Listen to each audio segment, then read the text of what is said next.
Hi, everyone, and welcome to episode 12 of The Refill. I'm the host, Grace Otrokere, and on The Refill, we discuss personal development for nurses. And on this episode, we will be discussing the impact that secondary traumatic stress and burnout has on people working in helping professions. And I'm so excited because for this episode, we actually have a guest. Her name is Jenn Borovy. She is a trauma-informed coach, mentor, and speaker, and she provides training and support around topics such as secondary traumatic stress, healthy, sustainable life rhythms, empathy with boundaries, and trauma-informed care. Prior to launching and founding 1010Coaching, Jenn worked for 11 years for Knox County Schools, where she was first a classroom teacher, and then she became an instructional behavior coach. All 11 of those years were spent supporting, advocating, and loving the families in the most underserved communities of Knoxville, Tennessee. Once she resigned from public education, 1010Coaching was formed with the intention of supporting individuals who are caring for others with trauma, such as medical professionals, educators, social workers, the nonprofit sector, first responders, and more. In her personal life, Jenn spends time with her husband of 13 years and her 3 sons, who are 9, 8, and 5. Jenn also spends a large portion of her time serving and volunteering with organizations who partner with foster families and kids on Removal Day, as well as advocating for and walking with those from marginalized spaces, reading, and squeezing in anytime she can to explore new places. All right, so let's go ahead and get started. So I'm here with Jenn Borovy of 1010Coaching. I'm really excited to be talking with you today. Would you mind telling us a little bit about your story for the listeners who don't know who you are? Yeah, sure. So I first worked for the last 11 years in public education in Knoxville, Tennessee. I was a classroom teacher for several years, and then I transitioned into a instructional behavior coach position in the school system. The schools that I worked at were, typically classified as inner city schools, super urban, high poverty rates. Kids coming to the buildings with lots and lots of trauma, lots of violence and things happening in the neighborhood, different things like that. And then towards the end of my career, when the pandemic happened and COVID hit and school shifted, and that's when things kind of really escalated in the school that I was working at. And I noticed that the adults in the building were not okay. And that was around the same time that I became a behavior coach. And I noticed there wasn't a day that went by where I wasn't spending all of my time, talking the adults off the edge. And most of the time, those meetings ended up in tears with the adult. And a lot of things that they were really having a hard time with was stuck within themselves, and not actually their classrooms at all. And because of the red tape of the school system, there wasn't much that we could do about all of that. And so I resigned for my own mental health. I was not in a good place. But then kind of once I got back on my own feet and, the fog cleared and all of that, I decided it was time to do something about the problem that I had experienced for so long. Because people should be able to stay in their jobs where they're taking care of other people, but also able to take care of themselves. So. Right. That's a really impactful story. So looking back on your career as a teacher, what advice would you have given to yourself that you know now? That you're completely replaceable at work and you're not replaceable at home. So I'm married. I've been married to my husband for 13 years. We have 3 little boys who right now are 5, 8, and 9. And so, I was in the height of my career whenever they were all, being born and babies and toddlers and all of that.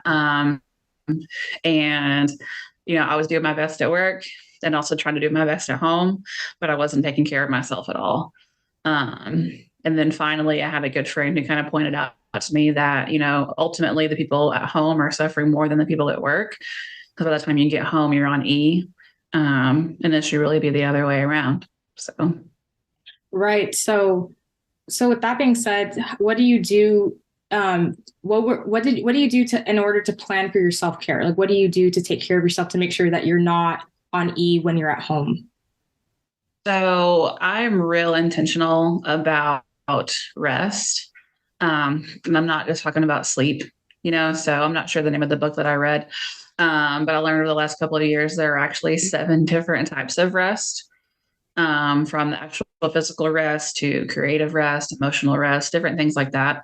And so I just try to pay close attention to being mindful of what actually fills me back up, in doing those things, not just sleeping, but making sure I'm spending time with my friends, doing things that I actually like to do away from my kids or away from my husband or even with them sometimes too. Um, yeah. Okay. So when you were a teacher and you were struggling with the burnout and seeing the secondary trauma and experiencing it yourself, what was it that kept you going? What was it that kept you going into work every single day? That's a really great question. I loved my kids at school. I loved the community that I worked in the same type of community, all 11 years. I went from an elementary school to a middle school that were all within about a mile and a half of each other. So I was in the same neighborhood basically for the whole decade. And so I had really, really, really strong relationships with a lot of families in the neighborhood. Taught lots of sibling sets, just all the things that you can think of when you're in a community, for a decade. And that's really why I kept going back. Another piece is because I know as whenever I was a kid growing up, I also had a really hard childhood. And the adults that were in my life were the ones who kind of made sure that I was okay. And so I did not do a good job as a classroom teacher of maintaining the boundary of my role as your teacher, not to actually try to help you be okay. So I was doing a lot of that too. There were a lot of times where, kids were riding in my car and we were taking them to practices, or, there was even a season of life where my husband and I were paying for a cell phone for a kiddo that I taught. Just all kinds of things. We were loving the kid, but without the boundary. And that was a major part of the problem. Right, right. And so when it comes to teachers, especially with burnout and things like that, what are some common some common misconceptions that people have about teachers that work in your profession? So I think a lot of the times people think that teachers have it easy because they have the summer off, Mm. or because they have, summer, fall break, Thanksgiving, Christmas, spring break, whatever that looks like, from school district to school district. They think they have all this time off. They think that they just work from 7:30 to 3:30 and they're off for the rest of the day. And, that's not the case at all, in the least bit. So I was always the teacher who would go back to school right after the 4th of July because I wanted to make sure my classroom was ready before we actually were required to be back in school. So then I could do the actual planning part of my job and sit in meetings all day long without trying to set up a room. That's a huge misconception that I hear. A lot of the times I hear that, teachers have it easy, their job's not hard. And the last 2 or 3 years that I was in the education profession, I lost 6 students to gun violence, and nobody talks about that part. Like kids are people too, and they have things happening in their life too, and it affects the adult too.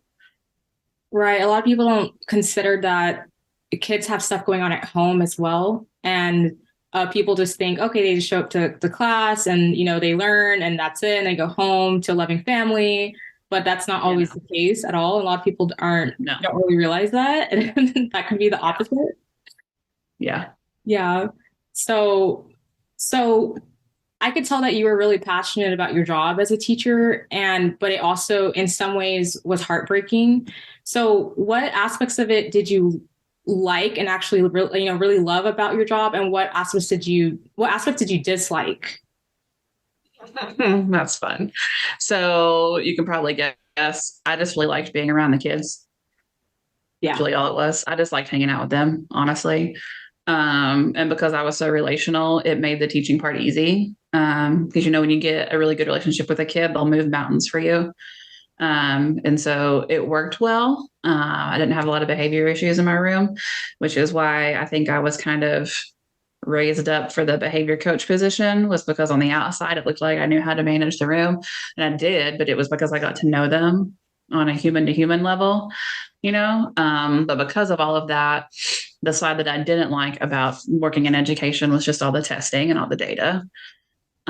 That wasn't something that I cared about at all. I didn't think that that was a really great way to measure, how the kids were actually doing anyway. And so I struggled with that a lot. And a lot of the times, the kiddos that I taught, the test was not set up for them to be successful in the least bit. It's a huge disparity issue in our state and in our country. And so a lot of the times I had very hard conversations with district leaders about how the assessments they were passing down weren't equitable for the kids that I was teaching. And so that was a battle that we faced a lot too. Yeah, I hear that a lot. I know a few special education teachers, and a common theme that I've heard from them is that they love the kids, but they hate the job. Like they hate the paperwork, they hate the testing, they hate all of that. And that's the part that pretty much like gets to them. Yeah. So, yeah. So now, so tell me more about what you're doing now. So now that you've left, the teaching profession and now you're doing coaching, could you tell me a little bit more about 1010 Coaching and what you do within it? Yeah. So basically, what I do is I work with individuals or organizations that are serving other people that are experiencing hard things in life. Is the simplest way to explain that. So I work with right now. I'm working with a nonprofit, a faith-based nonprofit, who partners with the DCS system here in Tennessee. And what they do is when kids are removed, they can go and stay with this organization for up to 72 hours while they're waiting for foster care placement. And a lot of the volunteers that are in that organization right now have never really experienced anything like what they're seeing. And this organization does a great job. They require their staff members to go to counseling on a monthly basis, but they don't require that for their volunteers. However, the organization would not function if it wasn't for their volunteers. So I go in on a monthly basis and facilitate conversations with the volunteers based on what they've seen and experienced, just to make sure that they are kind of holding the line with that boundary, and kind of coaching them through and teaching them ways to not carry that home with them so they can come back and remain a volunteer. Because like I said, the organization wouldn't work without the volunteers. And so if we can retain as many volunteers as possible, then that organization will be successful. So that's one example. I work with a lot of people who are in education who want to stay, but are working in places similar to where I have worked, and they're trying to figure out how to stay. Because they love it, but it's hard. I do trainings and stuff. In the fall, we'll be doing some trainings for our local police department here about secondary trauma, and how what they see day in and day out is actually impacting them too, and kind of navigating what to do about that. Nice. That's awesome. So would you say that secondary trauma and burnout, would you say that they're not preventable, or what is your take on that? I see those things as two very different concepts. I think secondary trauma is not preventable. Burnout, I think, is preventable. I think it just has to be very intentional. Right. And there has to be a lot of self-awareness within that. You have to kind of be able to see that you're marching in that direction to self-correct some. Because for me, I didn't realize that's where I was until it was way too late. I didn't know that's what was happening. And, it was in the middle of COVID, and it was in the middle of, losing so many students to gun violence, and I was switching positions, and there were so many different factors going on that I didn't realize part of my main issue was that I was just done, and so there's a lot of that too, but. Yeah. So for listeners that don't know the difference between burnout and secondary trauma, could you explain the difference? Yeah, sure. So secondary trauma is when you are hearing about a traumatic event that happened to someone else, not something that has happened to you. And then burnout, this is my opinion, I believe, is just when you reach a certain point in your career or in your life or whatever that may be, to where you were just completely on E and you have nothing more left to give. And some common signs of burnout are just the, fatigue, lack of interest in your hobbies or your people, easily irritable, on edge, kind of sarcastic, apathetic, things like that. It mirrors, some symptoms of secondary traumatic stress, or STS, as you might hear it. But they are two different things. Mm, okay. So, so what do you think? So with your clients, what do you see as the most common cause for struggle? So, with the people that I talk to specifically, we do a lot of work around the secondary traumatic stress and how, because of the field they're in, they're going to experience secondary trauma. But a lot of the issue that I see is just people have so much empathy, so much empathy. Like they want to love and they want to care and they want to support, but they don't know how to have empathy with boundaries in the least bit. And so we do a lot of talking about the difference between caring for a person and then carrying someone else's life experiences. You can sit with someone and you can care for them, but the minute you kind of go through that fence into their own space and you start kind of living their life and carrying around their stuff, you can no longer care for them in the way that you could have before. Right. And that's a good point because I do volunteer with an organization that helps people that are unhoused and, living on the streets. And it's hard because I know I have a lot of empathy and I'm the type of person that wants to kind of save the world and kind of wants to just, take, help them in every way possible. But then it's also important to have some form of boundaries, Yeah. because because I don't want to take that, like you said, take that home with me because that can impact our relationships with others and our relationship with ourselves and things like that. So I think that's actually a really good point. Yeah, sure. It's really hard. I mean, I didn't do that at all.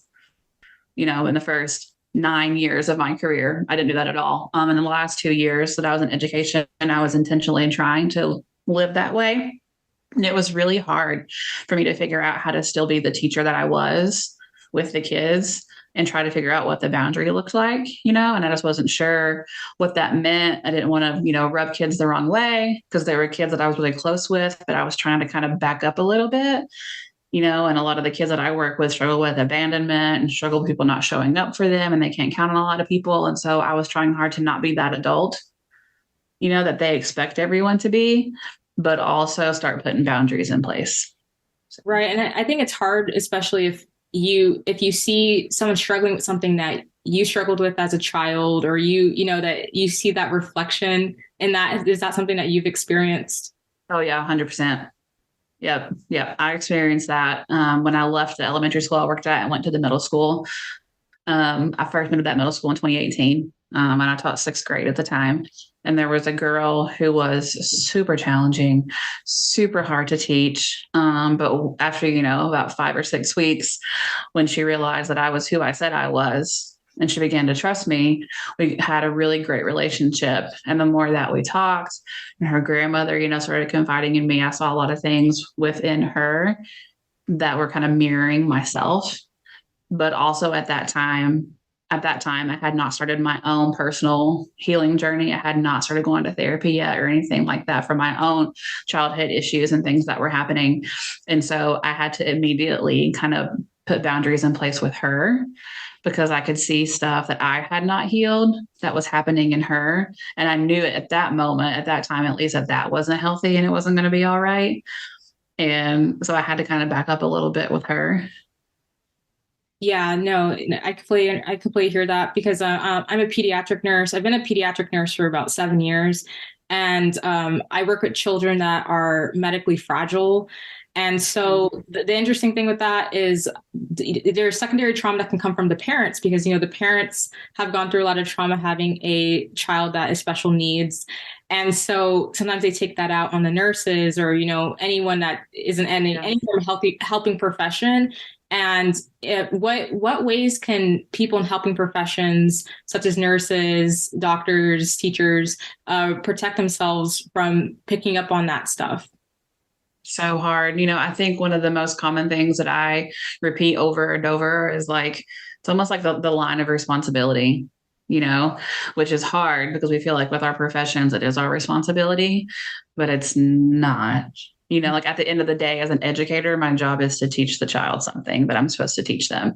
It's not to try to help them solve their problems at home, which is so hard because their problems at home affect what happens at school in the first place, but there is that fine line. And I just feel like, in any profession, you just kind of have to, like, if you feel yourself stepping into this role of trying to help solve problems that are not actually your job, just kind of stop and pause and say, hey, is this actually my responsibility? Like, is this what I'm being paid to do, or is this extra? And, it's almost like a case by case basis too, and kind of monitoring yourself, figuring out how you are and kind of what your heart intent is behind what you're doing. Right. And it's so hard because, like, because I work in home health. And so that's important because, you're around the families, like almost every day. And so you start, there are like boundaries and things like that that you have to keep in place and be aware of. So what could we do? So basically, we should just stay within our scope and whatever we're supposed to do and not interfere with what they're going through. Yeah. Okay. Yeah. And I mean, that's from my own personal experiences. The struggle that I had with that is that the minute that I started doing things that weren't my job, those things became expected, Mm. and for me, helping once or twice with extra things I was okay with. But then I would have parents who would call me or send me text messages and start requesting the same things over and over. And I struggled with telling the parent no because I knew that that would impact the kid. Yeah. And so that went on for a while where I was like, yeah, sure. Okay. Sure. Yeah, we can do that because I wanted to help the kid. And then it took another friend of mine at my second school that I worked at looking at me and saying, hey, that's actually her kid, not Mm. yours. And I was like, I know, but I'm like, I couldn't see it that way Yeah. until like it was repeated to me over and over and over. And I'm like, yeah, you know what? You're right. Like Yeah. she needs to figure this out. And then COVID happened and it was kind of forced. Yeah. So Yeah, yeah. it's just so hard, especially like you said, I think people with a lot of empathy are the ones that are most impacted by this. And we go into these professions because we have empathy, right? A lot of us do. Not maybe not everyone, but a lot of us do go into it because we want to help people. That's why we're called helping profession. We're helping professions. Yeah. So um so man, it is really hard to draw those boundaries, especially like you said. I know when I first started working home health, the nurse that trained me said that the same thing. He said, if once you start doing something, they're going to expect you to keep doing it. And I also took a CE workshop on boundaries in home health, and they said the same thing. Like once you start, that's a problem. If you start giving gifts or you start doing this and that, then they're going to start expecting you to start giving gifts like every year. So it's really hard. And I think it's right. Would you agree that it's best to just set those boundaries from the beginning rather than when it's too late? Yes. Yeah. Yes. And it's the most challenging thing because like you just want to love people really well, but at the end of the day, at some point that ends up hurting everybody involved because at some point you have to stop, you know, and it makes them feel some kind of way. It ultimately probably actually does hurt your heart too because you don't want to stop, but you have to, like that's not sustainable. It's not, and that's a good way to look at it. It just ends up hurting everyone in the long run. So it's just better to just set boundaries from the beginning. Yeah. So, yeah. So in what ways for someone that has already, I guess, I don't want to say cross the line, but someone that's already, gone like past or that where the boundaries should be, how could you at that point set boundaries with the parent or the other person involved and like let them know that, I'm not going to do this anymore without being hurt, I guess, mean or hurtful or yeah. Yeah. I mean, I think the best approach with that is just, I mean, this is what I did. Like I owned my part, because it's not anyone's fault. You know what I mean? It's not like there's nothing malicious about it. It's not like that, and so I just owned my part of the situation. And it was like, hey, I know that this has been a thing and it's been great and it's been wonderful. And it's also not working for me anymore. That doesn't mean I don't care about you. It doesn't mean I don't love you. It doesn't mean I'm not going to show up for you. It just means I have to change what that looks like. Mm. And then having an open conversation about what that actually could look like, or what it is going to look like, depending on what the actual relationship is there. Like professionally, this is what I'm expected to do. And for my own good and my own well-being, these are the things that I'm going to do so I can continue to keep showing up for you the way that I'm expected to. Right. And do you feel like that sometimes ends up negatively impacting the relationship that you have with that person or that parent? Or does that help Yeah, it? I haven't. I haven't experienced that impacting any relationship negatively. That's good. That's good. Yeah. Yeah. Yeah. I mean, and I'm a really big cheerleader for, keeping your word Yeah. and doing what you say you're going to do. And so within all of that, when I say things like, I still care about you, I'm still rooting for you. I still my actions after I say those words match what I said. Like it's obvious I still care. I still see how you're doing. I'll still show up for your high school graduation. I'll still, be proud of you for all of the things, but I can no longer drive you from here to there. Right. Yeah. Yeah. And I think that's an important, would you say that's an important way to build trust is just, keeping your word and just saying what you're going to say. You say, do what you say, say and do what you say you're going to do, basically. Yeah. Yeah. Yeah. Yeah. Completely. Yeah. And ultimately, at the end of the day, I mean, everybody wins. Yeah. It doesn't feel like that at first. It's hard and it's uncomfortable, but everybody wins. Their needs are being met, whether you're working in healthcare or not, like you're still supporting them in whatever role that looks like, but also you are okay. Yeah. You, the individual, you are okay. And that is the most important part because we're, wives, mothers, sisters, daughters, aunts, cousins, friends, and all those relationships matter. And so in order for you to show up for all of those people that are in your life, like you've got to be okay. Right. Right. And I think it's more about having personal responsibility for yourself and allowing other people to have personal responsibility for themselves. Right. Mm-hmm. Yeah. Yep. Completely. Right. So, in this work that you do, have you seen differences in burnout or secondary trauma within different generations, such as boomers, Gen X, millennials, Gen Z? Have you seen any differences in that? Yes. Mm. It's amazing to me how that is so different. I have noticed that with older generations, older than me, my mom's age, I guess. I guess maybe she's a boomer. I don't know. I'm not really good with all of those. Yeah. I know I'm a millennial, but I'm on the older end of the millennial spectrum, you know? And so I've seen a huge difference in that. Like people that are like in our age range, I notice are kind of on the fence with some of it. Like they're either like all the way in and having major issues with it, or they're still completely kind of detached. I've noticed generations that are older than kind of we are don't really struggle as much with that. So I haven't quite figured that out yet. And then generation younger than us for sure struggle with it, have a crazy hard time. I noticed like, newer teachers to the profession, like they didn't even know where the line was, or that there should have been a line. Like it just wasn't a thing. Like I just want to love them, and a lot of people who came into the schools as new teachers where I worked were kind of there with that like savior mentality in the first place, which is it's a whole other podcast interview. And so we kind of had to get that out of them for a little bit before we could do anything else. But, younger generations, I think, struggle more from what I have seen than older generations. I feel like the older generations are kind of just like, it is how it is. That's so sad. But it's because they're in my fields that I work in. Most of the time, it's, the kids are bad. They don't have good parents. Yeah. The neighborhoods are bad. They're all bad people. This is why those things are happening. If they would just pull up their bootstraps and figure it out, it would all be fine. Yeah. And so it's two different ways of looking at the world. Mm-hmm. And I feel like depending on how you view the world in which you're working in determines kind of how this goes for you.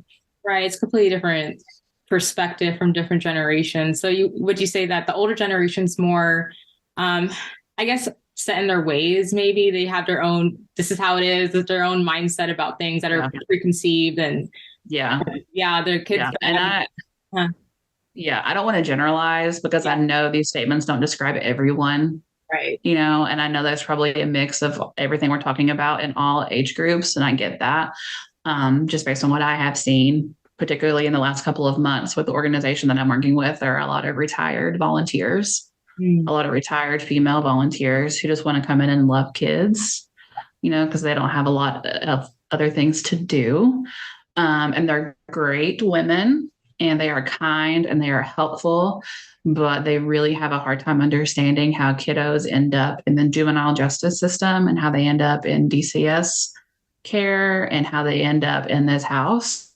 And there were a lot of hard conversations about how there's nothing different between a kid who is in this house in shackles versus a kid who is in this house because they were just removed from their actual home from their mom.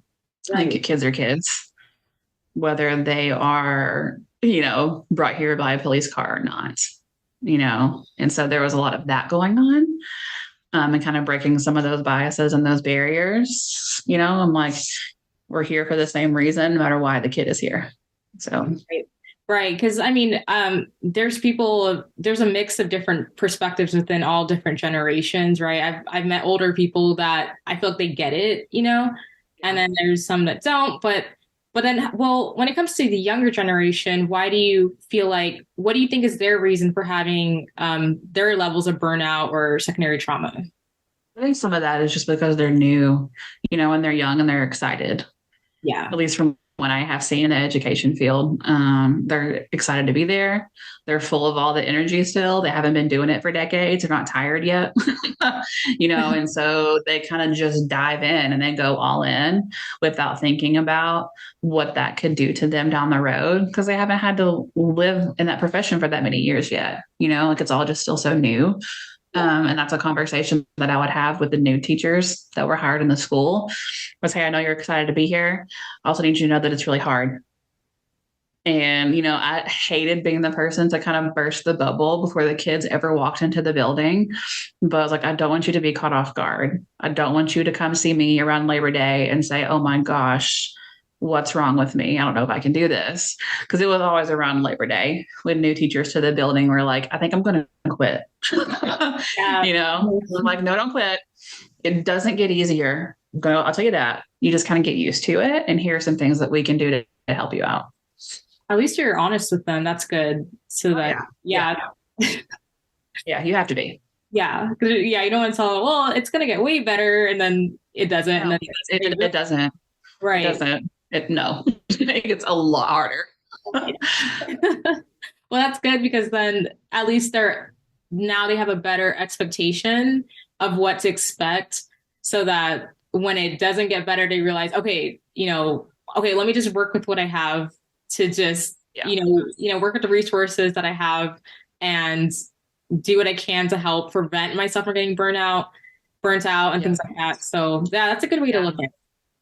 I mean, we would try to do everything that we possibly could. Like a lot of the meetings that I would have with staff, we had a track at the school that I worked at the last few years, and all of our meetings would be outside. It was like, we're going to walk the track in the sunshine while we talk about these really hard things. And I would explain why and like what that is actually doing for their body and their brain and how it's actually bringing them down, from that fight or flight situation that's happening within their actual neural pathways. And they didn't even understand all of that because they were new, and it was a new concept. And this is what's happening to you. This is why you feel this way. You're actually experiencing secondary trauma. This is what that does to your body. This is why you feel this way. Let's go outside and talk about what you can do for yourself. And then it's going to get better, but it's going to take lots of repetition and whatever it took. We would leave and go get lunch, or I would drop, bottles of water off in their classrooms. I'm oh my goodness. Right. This might be kind of a big question, but I just want your opinion on it. So there's a mass exodus of nurses, doctors, teachers leaving their professions. And first of all, what do you think is the root of the reason for that? Why do you think that is? I personally feel like it's just because they don't feel valued. Valued and supported for what it is that they do day in and day out, while at the same time having more and more expectations put on them. And so, I haven't stepped foot inside of a hospital to see firsthand what is actually happening, but I would imagine that maybe it's similar. Yeah, it's I can't imagine what it's like working in a hospital, being called to 20 different places at the same time and not being able to do what you actually need to do for the individuals that you're supposed to be taking care of. Right. And they just keep pushing and keep pushing and keep pushing.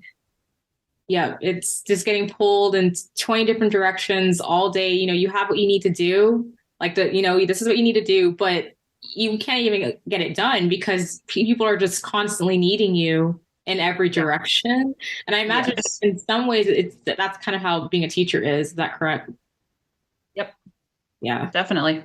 Yeah. I mean, like down to however many kids, like different kids you have in your room at the same time. You have a room of 27 kids and they all need something in 27 different ways. Oh, And yeah. that's just in one room. That doesn't count what the principal wants you to do and what your instructional coach wants you to do and what your own family may need or what, like it's wild. And what the parents need you to do. And yeah. Or to not do. Yeah. That was typically what our issue was like, please stop doing these things. Right. Man, that sounds really hard. And it's sad because, like I said, we go into these professions because we want, we want to care for the kids, we want to care for our patients, but it seems like the systems around us make that our jobs a little bit more difficult. And it's sad because then teachers and nurses and doctors and other people in helping professions are leaving where they're supposed to be. I feel like that's where we're supposed to sure. be. Yeah. Yeah. Well, like it starts to impact you, it starts to impact you and kind of the way that you start to speak to yourself.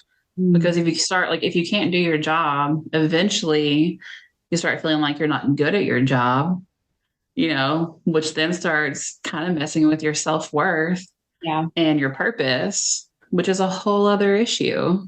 Yeah. So they think I can't do this anymore, so I'm going to leave. Yeah. But, yeah. We also have to look out for our mental health as well, right? Like that's also important because if we're not looking after our mental health and taking care of ourselves, like we can't take care of other people, right? It's like putting the oxygen mask on yourself first so that you can help other people. Yep. Yeah. Yep. Completely. Right. So with 1010 coaching, what is your vision for yourself and 1010 coaching for the next 5 years? Somebody asked me that recently and like, I don't know the answer to that, So when I originally started the business last summer, I was like, I just want to go back for the people who are still there being the education system, and help them figure out ways where they can stay. Because I feel like if I would have done what I know now, I'd probably still be there, it's like everybody deserves to stay and do what they feel like they've been called to do or whatever they're made to do, and then also, I never wanted this to become a full-time situation right now. My kids are young. And as you can imagine, with 3 boys in the house, we're so busy. Yeah. And so, I'm trying to design it in a way where I can still get in the car rider line every day in the school parking lot and bring my kids home from school and shuffle them to all the practices, that they have for their different teams and all the stuff. And I don't know, we're kind of building the plane as we fly it a little bit. I know that I know that I want to be plugged in and still supporting people in the community who are loving other people, experiencing really hard things in life. I feel like that is almost imperative right now with the way that things are happening in the world. Like there's a lot of things that are happening with kids all across our country, that people don't necessarily like to talk about or open their eyes to. And so I would like to just continue partnering with organizations who are loving other people and help them try to do it really well. That's beautiful. It's beautiful. So I appreciate you.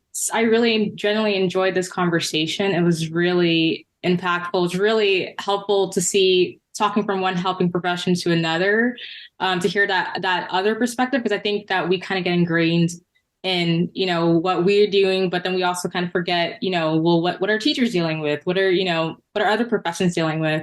So if anyone wanted to work with you or reach out to you, how could they find you?